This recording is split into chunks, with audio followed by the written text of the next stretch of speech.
Hey everybody, hope and pray that you're doing well. Today, as we come to our word from the Word, and today that word is where.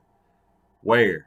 And that question that he is asking, that Job is asking today, is where is wisdom? Now, you may have seen that picture to begin with, and at the beginning of the video.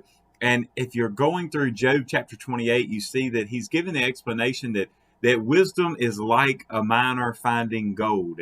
And I pray you, as always, you'd read all the passages surrounding these, but it's as if he's saying, well, it could be hidden down deep below the earth. And I mean, if you think about miners that go deep, deep into these caves and tunnels that they've dug out, and the riches that they find, and he compares that to similarly, where the way that God knows where everything is, but yet we don't see it, and it's in that secret place.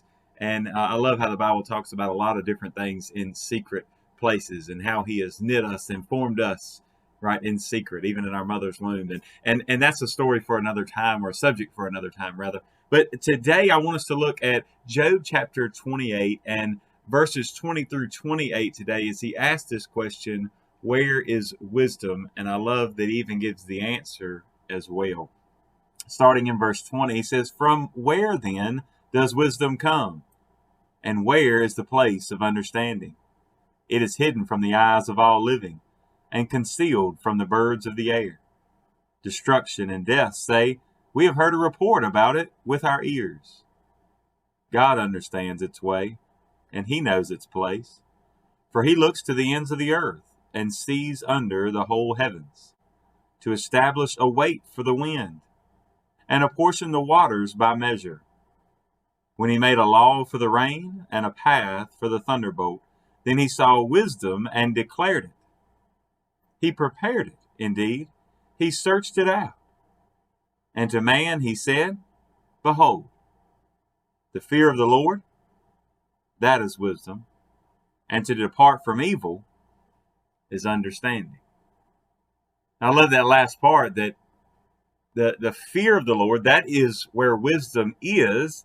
And if you truly understand wisdom, you will depart from evil. Just that simple statement, right? I mean, we know, as I've spoken about before, and even just recently, we know in James tells us, that if any of us are lacking wisdom, we need to ask of God, and He will give liberally. He gives plenty, more than enough of what we need if we'll simply ask. James goes on later to say that if we have not, because we ask not. We know that Jesus says there on the Sermon on the Mount, if we would ask, we shall receive. If we'll seek, we will find. If we'll knock, it will be opened unto us.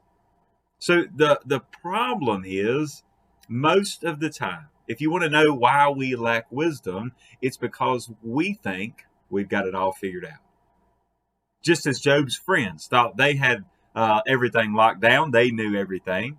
And even their accusations against Job were that he knew everything. And he's obviously saying, he says, look, I don't have it.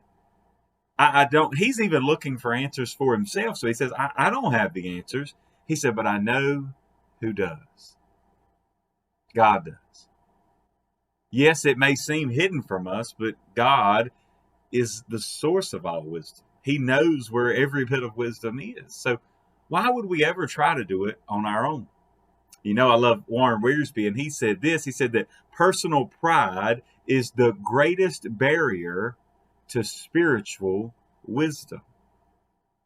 Personal pride is the greatest barrier to spiritual wisdom. And if you think about that statement, as we see it lived out so many times, even in the book of Proverbs, talking about the folly of wisdom and the folly of pride, and the overabundance and joy we can have in growing in wisdom and understanding, and leaning not on our own understanding, but leaning on God. So it only makes sense that in our society today, that's so full of itself, that its banner right now of our society is pride. And pride has become to mean so many things, but every last one of them has to do with sin and sinful hearts that think that their opinions and their feelings and their thoughts are the only thing that matter, and that they know best. And we all do that. We all have moments of pride, some more than others.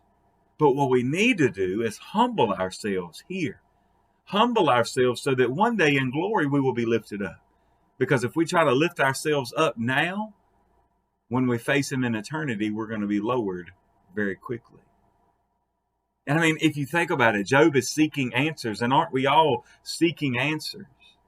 We want wisdom to be able to judge the things that we see appropriately and according to his word. And if we want to do that, it can't be based on our word. It has to be based on his. So again, I just simply say what Job had said.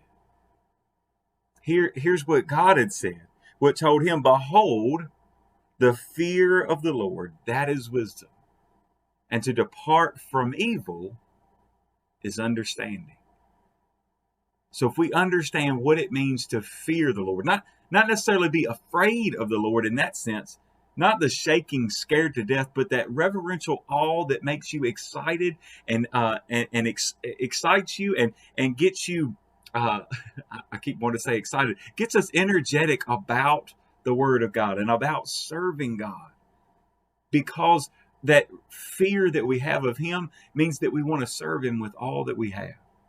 And if we run from evil, we turn to God, away from evil, departing from evil and sinful ways, that means that we understand what He's told us. But don't miss this either, and I'll close with this. You go back to the beginning of Job, you see in Job chapter 1 and 2 that the description that God gives of Job is one who knew wisdom, and one who knew good and shunned evil. So he knew he had biblical, godly, spiritual wisdom. Not in his own power, but in the power of God. So today, if you want to look and say, where is wisdom? It's wherever God is. God bless you. And I pray you have a great, great day.